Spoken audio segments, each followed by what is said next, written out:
At this point, you have to ask yourself a few questions. One, why is the car locked?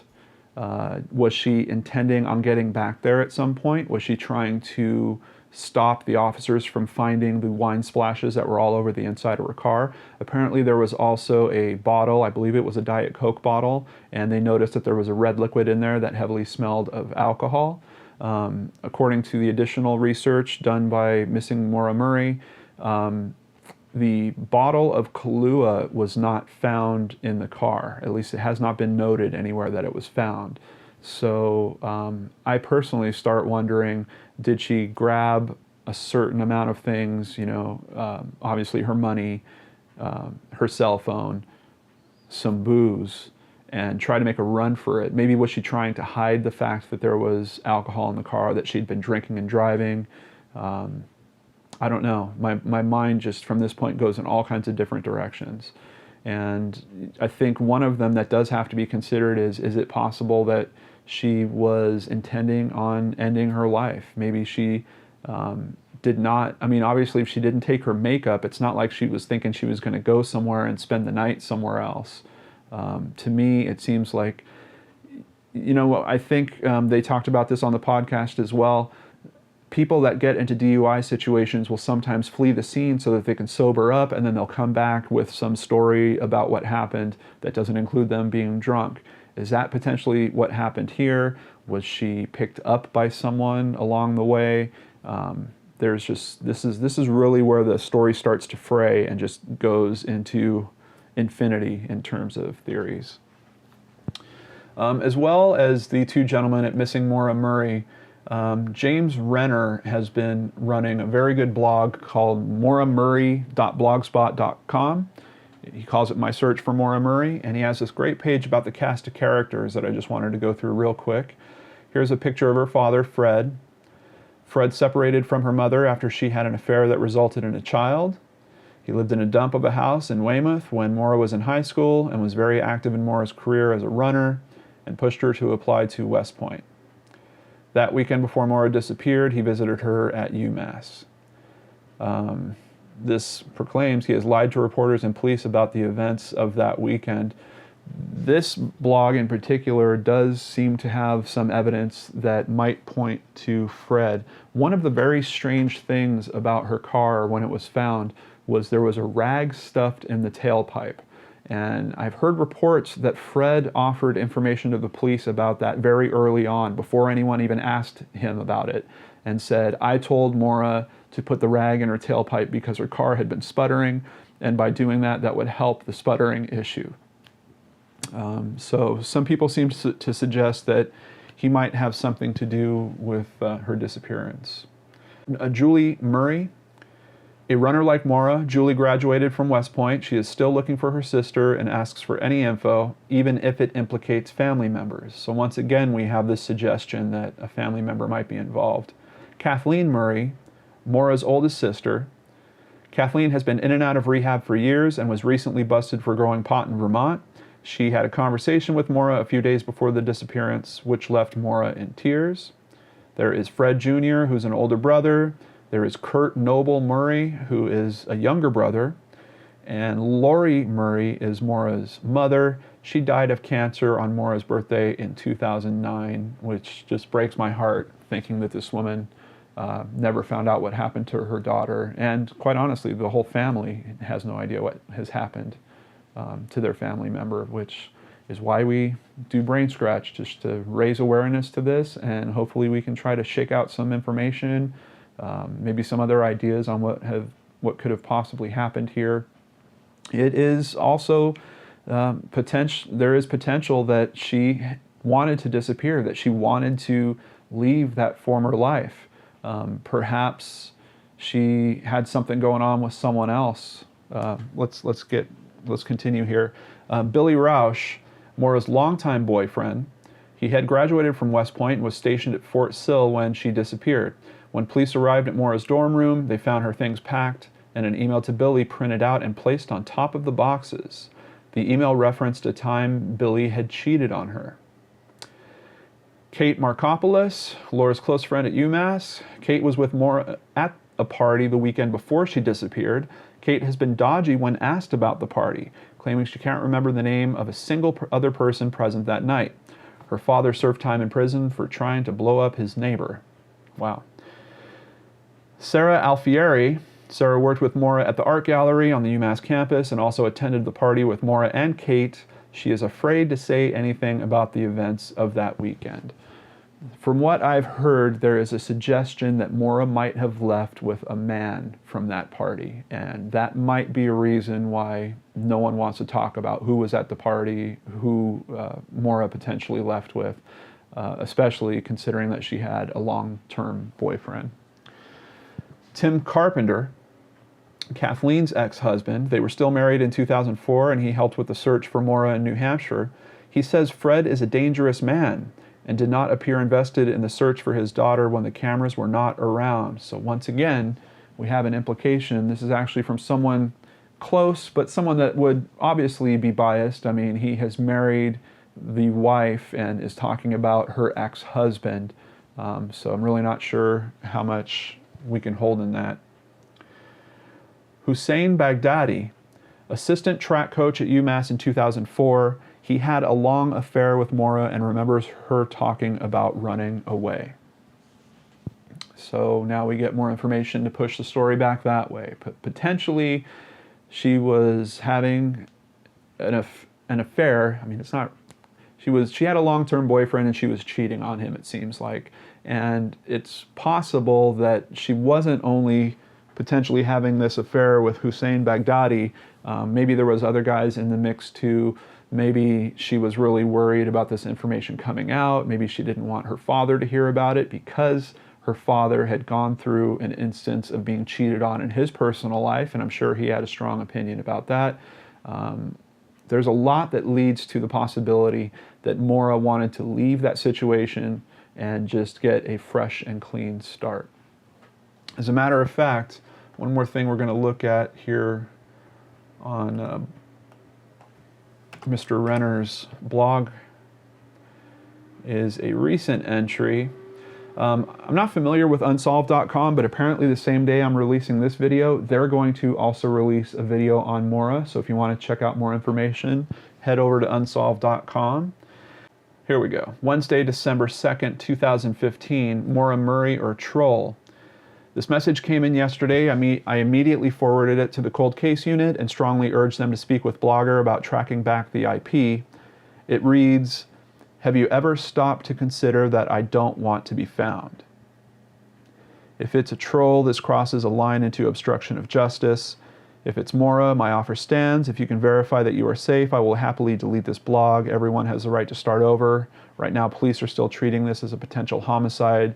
They kind of need to know if you're okay."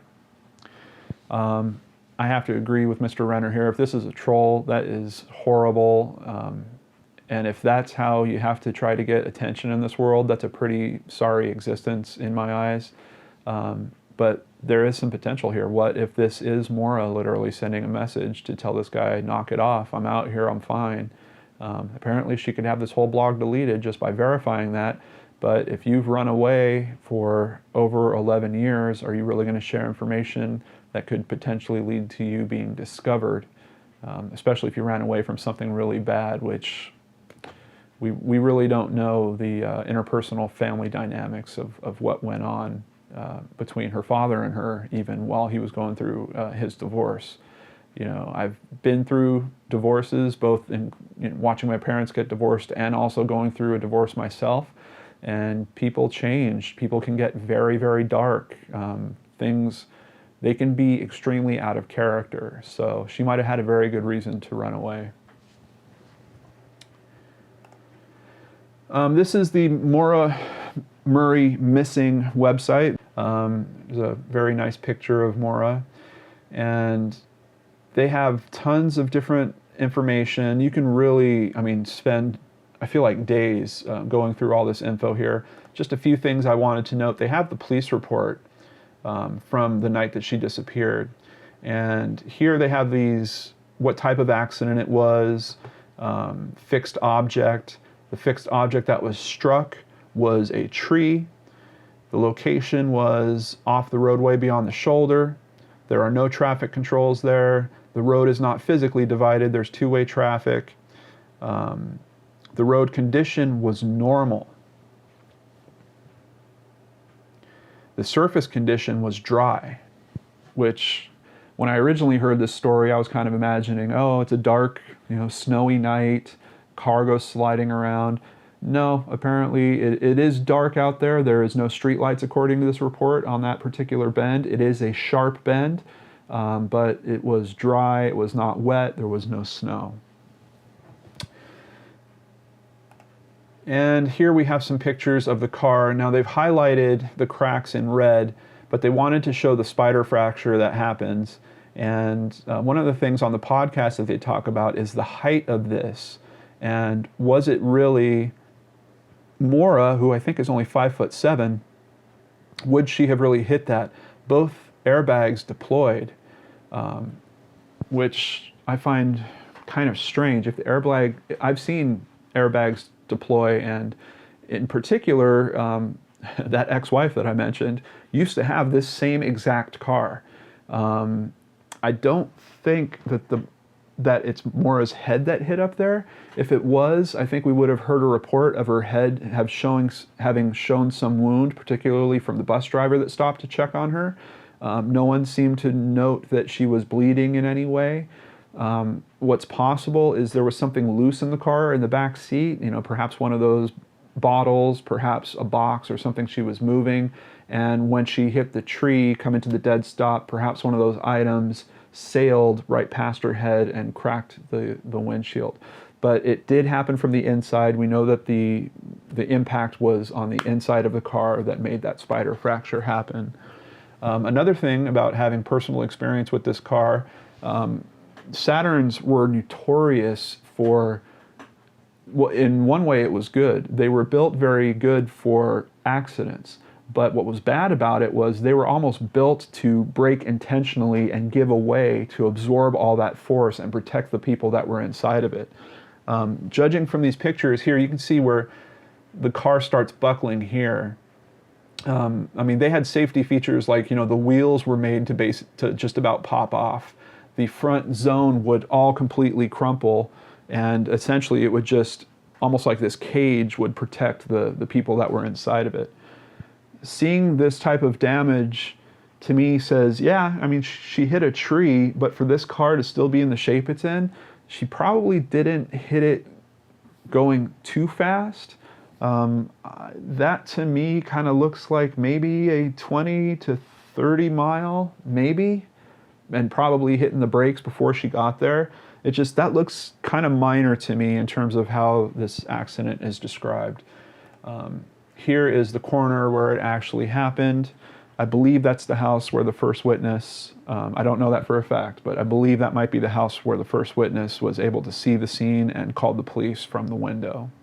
I think it's the only house that's close enough to be that. So earlier, I asked the question about the tailpipe.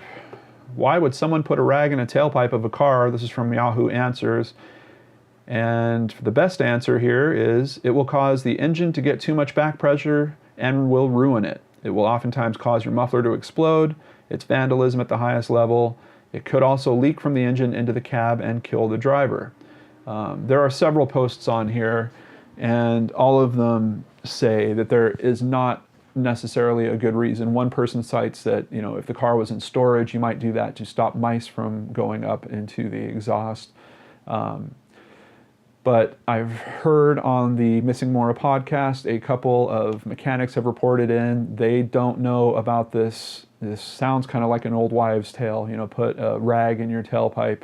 Of course, they also cite in the film Beverly Hills Cop where a banana is stuck into a tailpipe so it stops a car from starting.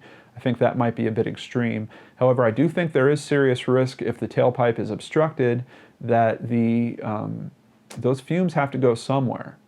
And does that point at potentially some type of nefarious thing happening from her father, that her father would suggest that she do that?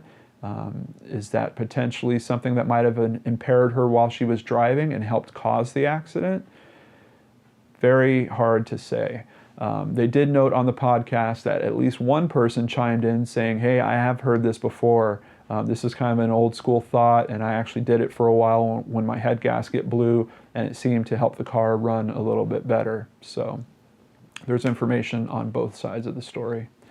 Once again, I just want to thank the podcast. There's so much information. I'm going to keep going through it, but it's probably going to literally take me weeks. I expect at some point we will come back to this case. This case is huge. There's so many different aspects to dive into, particularly about what she went through before she left that might give us some insight into her motivations. Big thank you to both James Renner and both of the guys at the podcast. I'm going to just call them out one more time. Lance Rienstierna and Tim Pilleri, who are doing really good work on this case. I look forward to the documentary. They are talking about it being released possibly in 2016. I know that they're doing a bunch of great work and they are looking at this critically, and I really appreciate how they do that. I think you guys will too. So I highly suggest you check out both Missing Maura, the YouTube channel, and mauramurray.blogspot.com. So you can also check in with James Renner and his search for Maura Murray. Whew, big case. Thank you so much for spending this time with me.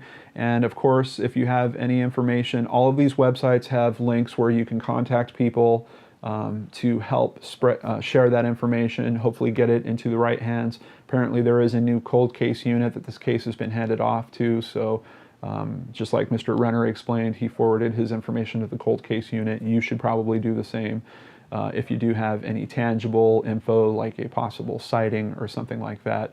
Of course, if you just have pieces of the story that you want to talk about, theories that you want to kick around, that's what the comments box is for below, and I look forward to reading all your input on this case down there.